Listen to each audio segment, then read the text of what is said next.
අපි බලමු purchase order එකක් දාලා ඒකෙදි purchase rate එක දානවා ඊට පස්සේ GRN වෙලාවේ ඒක edit කරන්න බැරි වෙන්න හදන්නේ කොහොමද කියලා. අපි procurement යටතේ GRN වලට ගියාම අපිට search කරන්න පුළුවන් POs. දැන් එතකොට මෙතන PO එක තියෙනවා. එතකොට PO එකේ supplier තියෙනවා. PO number එක තියෙනවා. කොහෙටද order කොහෙන්ද order කරේ තියෙනවා. එතකොට මෙතන create GRN කියලා දානවා. එතකොට බලන්න මේ purchase rate එක edit කරන්න බෑ. edit කරන්න බැරි මොකද GRN මේ GRN එක edit කරන්න බෑ. මොකද purchase order එක දාලා තියෙන ගණන් වෙනස් කරන්න බැරි වෙන්න හදලා තියෙන හින්දා.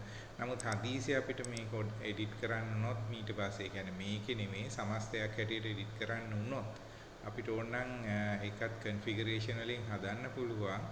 ඒකේ මේ manage institutions ගිහිල්ලා applications options ගිහිල්ලා allow කියන එක තියෙනවා. purchase කියන එක type කරනකොට මේ අදාළ option එනවා. ඒකත් තමයි allow editing the purchase rate during good receipt no කියලා තියෙන්නේ. නමුත් අපි මේක දැන් allow කරන්නේ නැහැ කියලා මෙතන දාලා ඊට පස්සේ අපි අපහු යමු GRN එක ගන්න. ගිහිල්ලා මෙතන අපහු GRN එක ගත්තා. දැන් මේ වෙලාවේදී edit කරන්න පුළුවන්. අර configuration option එකෙන් තමයි කරන්නේ. හැබැයි discount rate එකට එහෙම එකක් නැහැ. අපිට discount rate එක ඕන වෙලාවක edit කරන්න පුළුවන්.